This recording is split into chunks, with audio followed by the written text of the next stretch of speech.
It is the Jesse Kelly Show, and I am pleased to welcome, I was about to say here in the studio, but it's more like on the studio. We're performing in front of other people like monkeys in a zoo.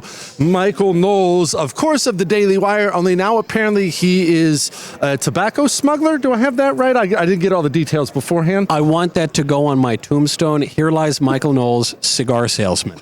Cigar salesman. Okay, now I have to ask before we get into politics, what? I knew you like to smoke cigars. I knew that's your thing, but wait, what? Jesse, the body is a temple, and the temple needs incense, okay? And you can get your incense at mayflowercigars.com. I kid you not. That's so shameless. Since I was a kid, I started smoking cigars kind of late for an Italian from New York. I started at about 15, though I would never encourage anyone 21 years old, whatever the government tells you. But I started kind of early. I wrote my college admissions essay about how much I love cigars. I look a bit swarthy, but some of my family was on the Mayflower. That's where we get the company name from. And DW decided to back me in it because it didn't cost them any money, and they knew we'd sell a zillion cigars. And I am really honored to say, I want to thank your listeners, maybe many of whom have bought the cigars. It became, I think, the biggest boutique brand cigar launch in the history of tobacco. I'll take it. So, which mafia family are you associated with? The Colombos, actually. Okay, yeah. That's good. We talked about them some last night. That's good. All right, Michael. I opened up the show. I got a bunch of emails. I'm sure you've got a bunch of emails about the different speakers at the convention, the more non-traditional speakers at the convention. They had the Teamsters on, Amber Rose is there. And what I tried to explain to people is, whether you like it or not, the Democrat Party is being remade. Times change, parties change. The Republican Party is also being remade. And if you're a more socially conservative, socially right-winger, like I definitely am, you may end up finding yourself homeless as we move forward here. That's just the reality of life. Love it or hate it, it's the reality of where we're going. I totally agree with you in principle. I am a little more hopeful, though. You look at someone like J.D. Vance, who gets picked as the VP. He is a pretty socially conservative candidate. In many ways, I think he and Trump represent not a radical departure from Republican orthodoxy. It's a change from the last 30 years, but in many ways, it's a restoration of the OG Republican orthodoxy. When the party was founded, and Abraham Lincoln was our first president, the GOP was pro-tariff. The GOP has been in favor of immigration restriction. The GOP has been skeptical of foreign wars for a lot of its existence. So I think you're seeing some of that come back. Now, some of the social conservatives, and again, it's hard to be more socially conservative than I am, but they said, I hate it that this woman Amber Rose spoke. I had never heard of Amber Rose in my life. Some people looked at me skeptically. I said, no, I've never heard of her. But look, had she come out and endorsed abortion or something, I would have been quite offended by that. Had she come out and promoted pornography or something, I would have been very offended.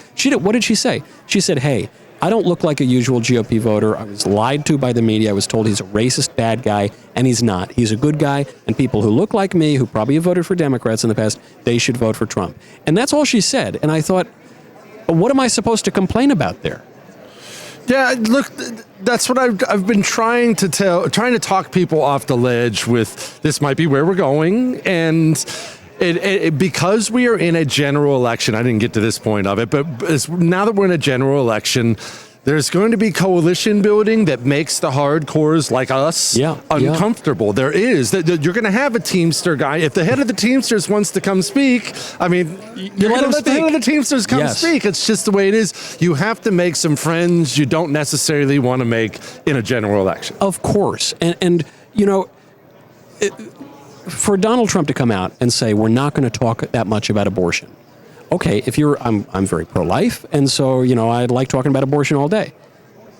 Well, when abortion has been on the ballot in recent years, it hasn't done that well. And so, if Donald Trump were to come out and say, I now support abortion or something, I would be very offended. I would not support that.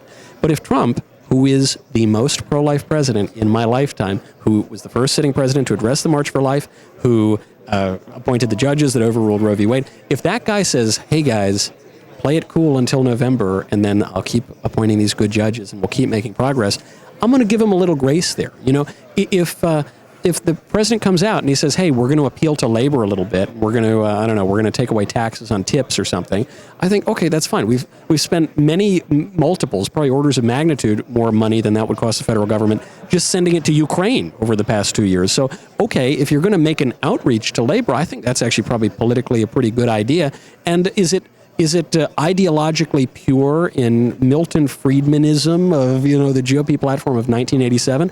No, maybe not, but folks, it's 2024, and the convention exists to get elected. That's what it's for. It's not the other way around. The candidates don't exist to have a fun party where everyone's ideologically perfect. It exists to bring coalitions together of disparate people who disagree on a lot to win. But conventions are also not very fun. I don't enjoy being at conventions very much, Michael. There are a lot of people here and they want to talk to me. And I'm not talking about people who listen to the show. That's fine. But these dirty politicians, every time you run into one of these senators, he wants to talk. Why? Do you like it here? Glad-handing, simpering sociopaths. I actually like them. Yes, I do I sort of get a kick out of them. Although, Jesse, you're clearly, despite what you're saying, you sound like Horace, who the ancient poet who said, "Odi profanum vulgus et archeo." I hate the common people and I exclude them. You're a man of the people, because look at you. You're surrounded by the hoi polloi. You don't have you haven't built any big beautiful walls in your booth like we have at the Daily Wire booth. Just to let you know, you didn't have to translate that. I speak Mexican pretty fluently, and I've been speaking that for quite some time, as everyone who listens to the show knows.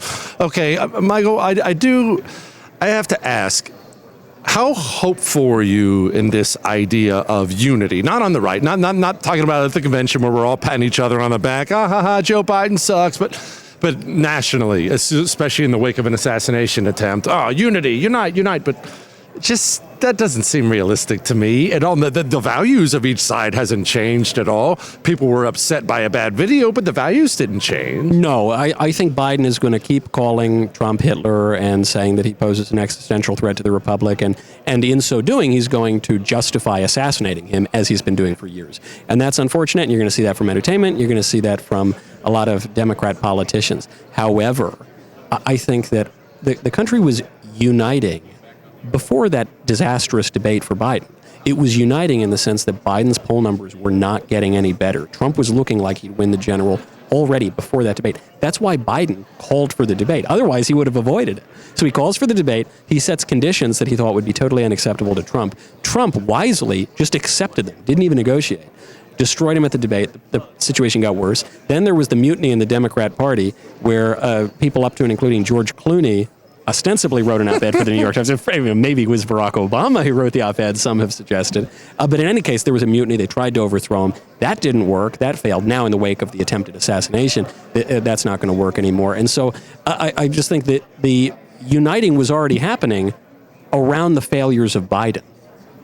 Yeah, nothing unites us like that old codger. All right, Michael, before I let you go, I can't let you go without hawking your cigars again. That's apparently. so true. Please, where do people get these things? People can go, if you are 21 years or older, some exclusions apply, you can go to mayflowercigars.com. We're trying to get into the retail shops, but the government makes it very tricky.